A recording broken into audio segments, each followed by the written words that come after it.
Olá, gente, tudo bem? Então vamos lá. A professora hoje vai falar sobre a reprodução dos vertebrados, com exceção dos mamíferos, tá? Por que que eu não coloquei mamíferos? Senão ia ficar muito pesado, muito conteúdo, tá? Para essa aula. Então eu deixei a reprodução dos mamíferos por último, tá? Então na próxima aula a professora fala sobre a reprodução dos vertebrados mamíferos, ok? Bom, gente, então, em primeiro lugar, nós vamos falar sobre os peixes, né? Todos os peixes são animais dependentes do meio aquático. Eles locomovem-se batendo a sua cauda e eles respiram por meio de brânquias, tá? Do ponto de vista da reprodução, por causa da variação na forma de nascimento dos filhotes, os peixes são classificados em, por exemplo, ovíparos. O que são ovíparos, tá? Os filhotes, eles se desenvolvem fora do corpo da mãe, dentro do ovo. E esse ovo contém nutrientes. Mais de 90% dos peixes pertencem a essa categoria. A fecundação deles é uma fecundação externa, ou seja, os óvulos e os espermatozoides encontram-se fora do corpo da fêmea. Exemplo, o beta, o peixe beta e a tilápia. Tá aí o exemplo para vocês na imagem, tá? A tilápia. Eu tenho os ovíparos, como nós falamos, né, no slide anterior, agora os vivíparos, tá? Os filhotes, eles se desenvolvem dentro do corpo da mãe, recebendo diretamente dela os nutrientes necessários. Então, quem alimenta é a própria mãe. O exemplo são os lebistes e o plates. E, finalmente, gente, os ovovivíparos. Ocorre uma combinação das duas formas, isto é, os filhotes se desenvolvem dentro do ovo e dentro do corpo da mãe. Só que são os ovos que garantem a alimentação dos embriões, através do saco vitelínico, que contém uma grande reserva nutritiva. E exemplos de peixes que são ovovivíparos são os tubarões e as raias. No caso dos peixes, as fêmeas, elas liberam os ovos livremente na água e os machos liberam os espermatozoides. O encontro para formar o ovo se dá ao acaso. A possibilidade desse encontro é aumentada, gente, porque os peixes costumam subir os rios na época da reprodução. Desta forma, próximos à nascente do rio, eles ficam muitos óvulos e espermatozoides, aumentando a possibilidade da fecundação. A subida desses peixes em direção à nascente dos rios tem um nome, é chamado de piracema. E atenção, gente, durante a piracema é proibido pescar na região. Anfíbio, gente. Nas proximidades de riachos, lagoas, açudes e outras áreas alagadas, você pode escutar o som dos anfíbios, dos sapos, das rãs, das pererecas e etc. A palavra anfíbio, de origem grega, significa vida dupla, porque esses animais, eles são capazes de viver no ambiente terrestre, dependendo da espécie, lógico, né? Na fase adulta também, tá? Mas dependem da água para a reprodução, ou seja, quando eles são adultos, dependendo da espécie, eles conseguem viver em ambiente terrestre, mas de qualquer forma eles precisam da água para se reproduzir. Além deles possuírem uma pele muito fina que não protege da desidratação, gente, eles colocam ovos sem casca. E esses ovos eles ficam ressecados se permanecerem fora da água ou de ambientes úmidos. Assim, a gente comprova que esse grupo de animais não é independente da água, ele é dependente da água, tá? Já que pelo menos uma fase da vida deles, tá, acontece na água e eles precisam dela para a reprodução. Eles não possuem pelos nem escamas externas. Eles são incapazes de manter constante a temperatura do corpo deles. Ela varia de acordo com o ambiente onde eles estão. Eles são chamados de pecilotérmicos, tá?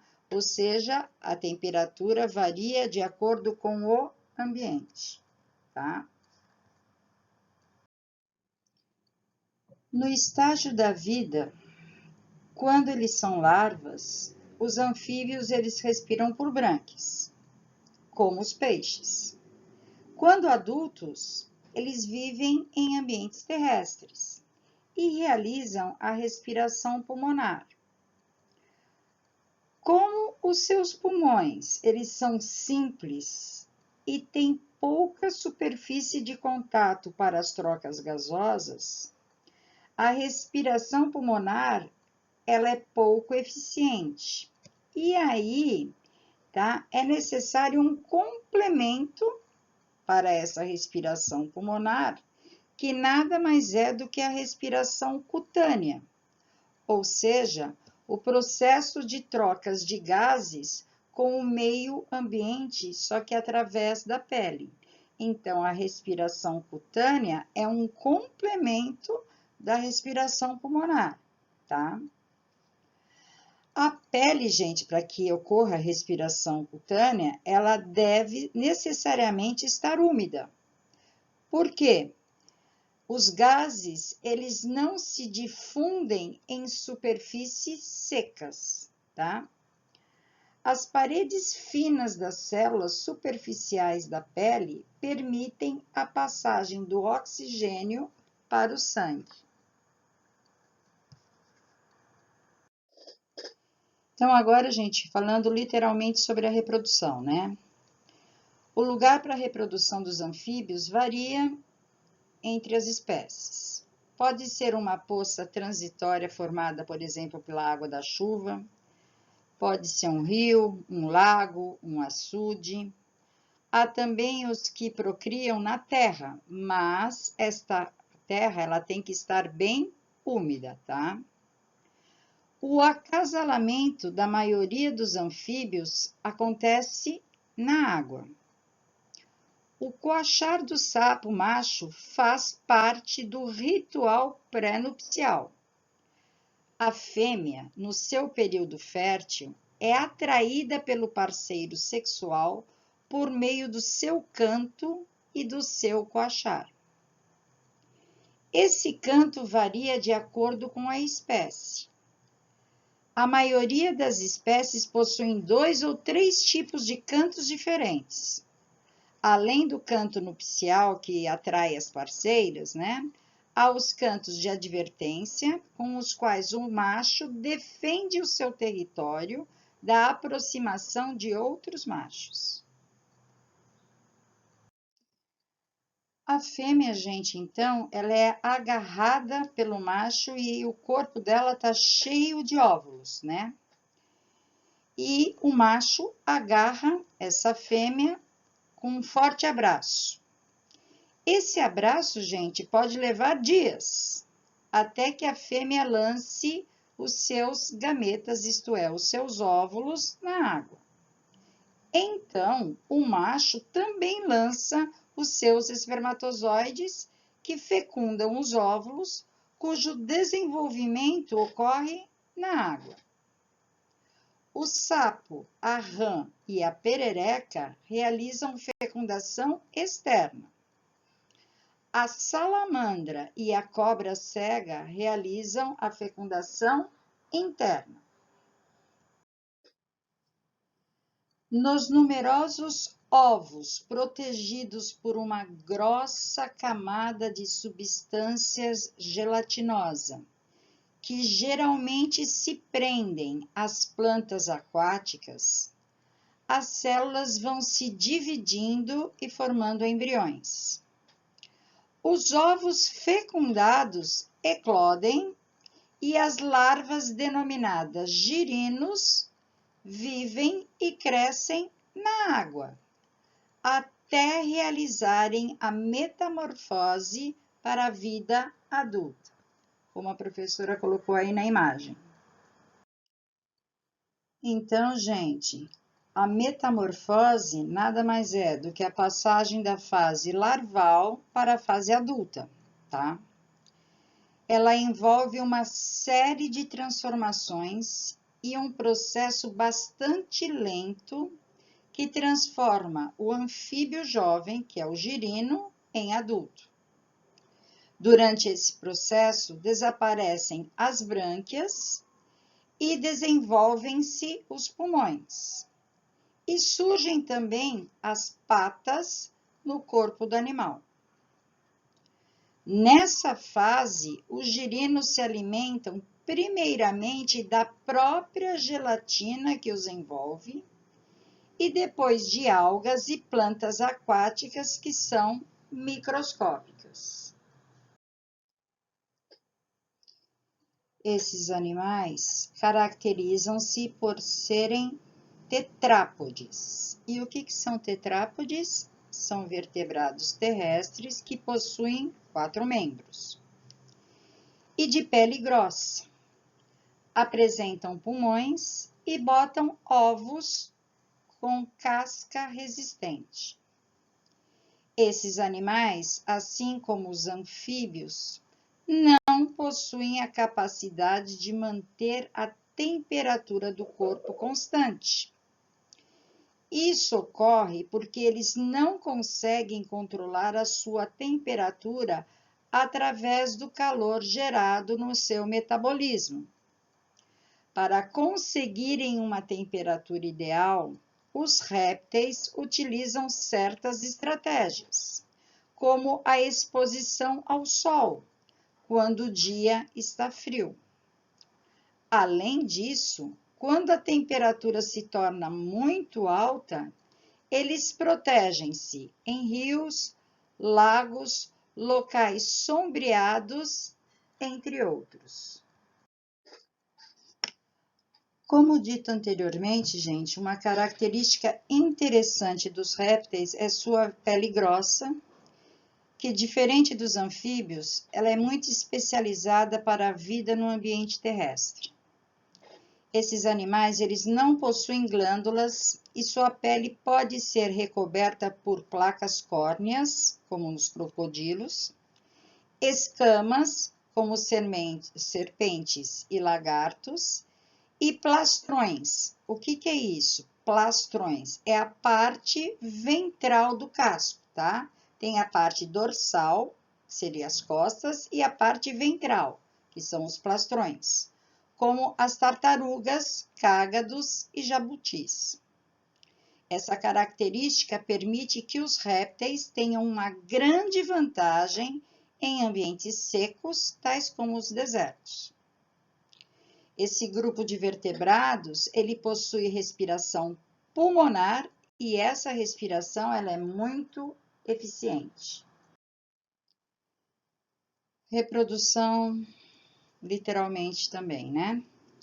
Os répteis foram os primeiros vertebrados a conquistar com sucesso e definitivamente o ambiente terrestre. Um dos fatores que contribuiu para essa conquista foi a presença dessa casca calcária envolvendo o ovo. E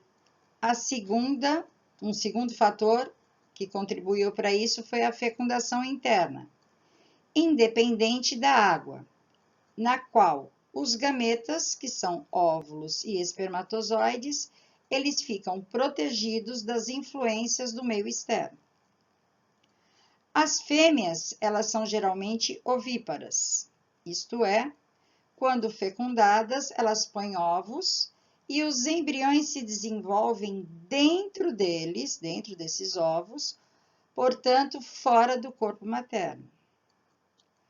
O desenvolvimento embrionário ocorre inteiramente no interior de um ovo, dotado de uma casca protetora, calcária e porosa, que permite a ocorrência de trocas gasosas. Uma bolsa cheia de líquido, a vesícula amniótica, garante o desenvolvimento desse embrião em meio aquoso, tá? Agora, uma vesícula vitelínica repleta de reservas alimentares, o vitelo, garante a sobrevivência e o desenvolvimento do embrião com nutrientes.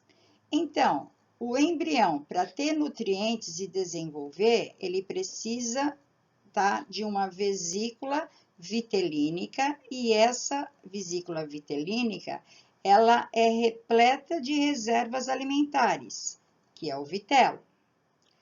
Agora, esse embrião, ele também precisa estar no meio aquoso. Para ele estar no meio aquoso, ele tem a vesícula amniótica, tá? Aderido à membrana da casca, encontra-se mais um anexo embrionário, chamado de córeo. O que é esse córeo? É uma membrana que recobre o embrião, sobre a forma de uma membrana ricamente vascularizada, que garante as trocas gasosas respiratórias com o sangue, que encaminha o oxigênio para as células embrionárias. O encontro dos gametas acontece por meio da fecundação interna, ou seja, gametas masculinos e femininos se dá dentro do corpo da fêmea. Não há fase larval, o seu desenvolvimento ele é direto. Terminando o desenvolvimento, o jovem indivíduo, com as características do adulto, quebra a casca e sai do ovo. Agora as aves, gente. As aves são animais vertebrados dioicos, ou seja, possuem sexos separados. Elas são ovíparas, ou seja, os filhotes se desenvolvem no interior de ovos, fora do corpo da mãe. A fecundação nas aves, ela é interna e o desenvolvimento é direto, sem fase larval. A maioria das aves apresenta dimorfismo sexual, ou seja, há uma nítida diferença entre machos e fêmeas da mesma espécie. E aí, ao lado, na imagem, eu coloquei um exemplo do dimorfismo sexual. O dimorfismo sexual são características físicas, né? Também chamadas de morfológicas, não sexuais, presentes em fêmeas e machos, as quais possibilitam a diferenciação dos sexos. É bastante característico em aves isso. Quando ele existe, podemos diferenciar facilmente o macho, geralmente mais colorido, da fêmea, como eu coloquei na imagem anterior. Mas vale lembrar que nem todas as espécies de aves possuem dimorfismo sexual, e que em algumas espécies o dimorfismo é exatamente o inverso, sendo que a fêmea é mais colorida. Aqui eu estou colocando uma imagem que não existe o dimorfismo, né? A reprodução das aves inicia-se, gente, com a corte, ou cortejo, né? Olha que interessante. geralmente composta por uma dança ou um canto do macho para a fêmea, na intenção de se exibir, pois as fêmeas que escolhem com qual macho querem acasalar. Mas lembre-se que, em algumas exceções, quem faz toda essa encenação é a fêmea. Existe também, gente, um outro tipo, que é a competição, onde machos competem com outros machos por suas parceiras, para poderem se reproduzir. Depois de conquistar a parceira, o macho sobe na fêmea, sobrepõe sua cloaca, que é a abertura genital, com a dela, e transfere seu sêmen, no qual estão os espermatozoides, que seguem o caminho pelo oviduto feminino. O que é esse oviduto? É um canal onde os espermatozoides percorrem para encontrar os óvulos, até encontrar os óvulos e fecundá-los.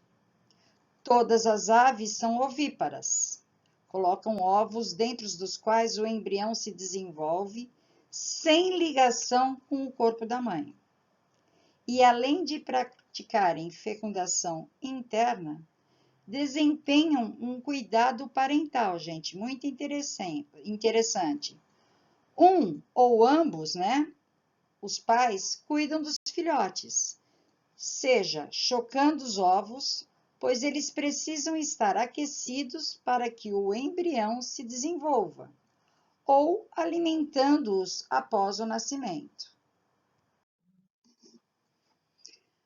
A construção dos ninhos, gente, é a nidificação, incubação dos ovos e cuidado com a prole são aspectos importantes na reprodução das aves. Os ninhos protegem os ovos das agressões físicas, como o calor, o frio, a chuva, e contra os predadores. O tempo de cuidado parental, ele é muito variável. Os filhotes de pássaros pequenos deixam o ninho cerca de 2 semanas depois da eclosão e são alimentados por seus pais durante mais 1 ou 3 semanas. As espécies maiores, tais como algumas corujas, ficam um mês no ninho e recebem cuidado parental por mais de 3 meses após ter voado pela primeira vez.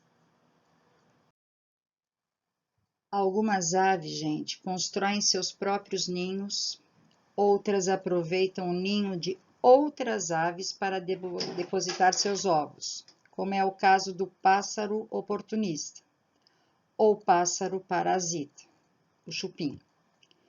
Esse pássaro, ele aproveita quando a ave dona do ninho não está presente e deposita seu ovo em meio aos dela.